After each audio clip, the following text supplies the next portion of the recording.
Ini perintah. Ada yang kedua, sifatnya berbentuk larangan. Apa namanya? Larangan. Ini tenang, ini sukses, ini bahagia. Jadi ada yang sifatnya larangan. Pertama kata Allah, tinggalkan zina. Di surat Cahaya. Fokus. Cara berpikirnya begini. Perhatikan cara berpikirnya. Ini kebanyakan orang cuma baca. Tapi formulasinya nggak dipahami. Sehingga parameter tingkat keberhasilan mengkaji ayatnya itu nggak muncul. Cuma jadi pengetahuan tersimpan di pikiran kita, amalnya nggak ada. Di bacaan Nur, zina masih terus saja dikerjakan. Zina mata, zina telinga, zina lisan. Ya, bacaan Nur, ada yang korupsi, ada yang mencuri, ya, ada yang menipu, ada yang nyogok. Padahal ayat itu jelas. Maka dari itu, lihat perbandingan terbaliknya. Orang mengerjakan perintah akan meraih ini. Orang meninggalkan larangan, maka ini akan cenderung terjaga. Hatinya tenang, kesuksesan mudah didapat, kebahagiaan mudah diraih. Ketika yang dilarang dikerjakan, maka akan berdampak kepada jaminan yang tadi disebutkan. Zina, ketika zina dikerjakan, maka cenderung membuat hati tidak tenang. Makanya orang yang berzina nggak pernah tenang.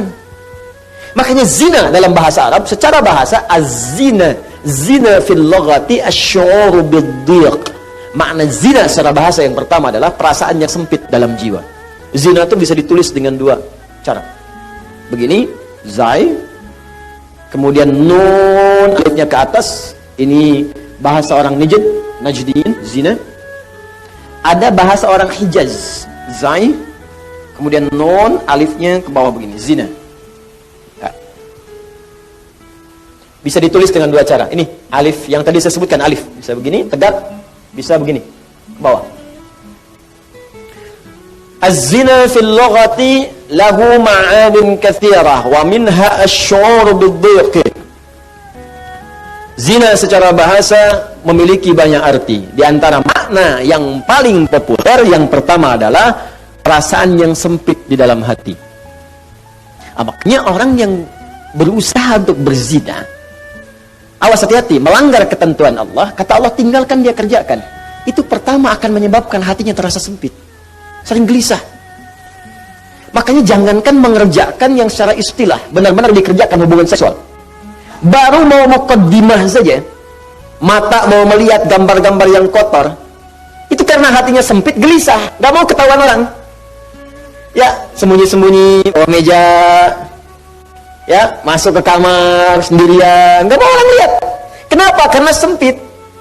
Tuh, kan ketenangannya hilang. Orang tenang itu kan cenderung gelisah. Orang yang tidak tenang cenderung gelisah. Ya kalau orang tenang tuh biasa aja. Lagi baca handphone, mau lihat, gak apa-apa, silahkan. Ya, berkata-kata, dengar, gak ada masalah. Tapi ketika ada orang berbuat hal yang dilarang tadi, berkata-kata gak mau kedengaran orang. Makanya transaksinya tertutup. Pakai kode-kode. Ya, di mana roti bisa ditemukan? Roti. Hah? Kijang satu. Kijang. Hewan yang disalahkan. Cek. Makanya kata-katanya cenderung diarahkan kepada yang lain. Kupu-kupu malam. Kupu-kupu. Tuh. Buaya darat. Buaya aja nggak ada yang begitu. Ya, coba lihat kehidupan buaya. Iya, ada buaya yang berzina. Ya, buaya memang hidupnya begitu. Ya, yang terbayangkan. Saya mau katakan, orang yang melanggar ketentuan ini pasti hatinya gelisah. Suami yang mencoba, pria yang mencoba kemudian bergaul di luar hal yang dibenarkan dan mencoba untuk berzina, pasti akan gelisah hidupnya. Puncaknya apa? Kesuksesan akan berpengaruh. Betapa banyak karir hancur gara-gara kemudian perbuatan ini. Ya, betapa banyak kebahagiaan hilang, hancur rumah tangga, berpisah kemudian, anak-anak kemudian jadi terlantar. Makanya mikir dulu, kalau ada orang sudah berumah tangga, ada anak, berpikir untuk berbuat yang ini, mikir anak-anak Anda, kasihan. Anda tega kemudian dia diolok-olok di sekolahnya. Bapak kamu pezina ya? Ibu kamu selingkuh ya? Anak Anda mau berbicara seperti apa? Dia masih kecil. Butuh perhatian yang dalam.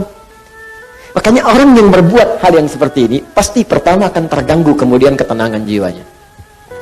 Kesuksesannya akan berpengaruh. Kebahagiaannya akan sirna. Dan yang paling dahsyat adalah, biasanya, ini akan fatal. Berpengaruh kepada kecerdasan dan yang lainnya. Ya. Bisa kecerdasan kepada otaknya, intelektual, bisa kecerdasan pada emosinya, Banyak kok Ustaz, orang yang zina pintar otaknya, tapi emosinya tidak ada.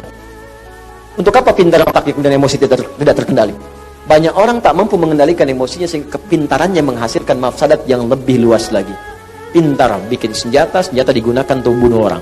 Pintar pakai teknologi digunakan untuk menipu orang lain, merusak dan sebagainya.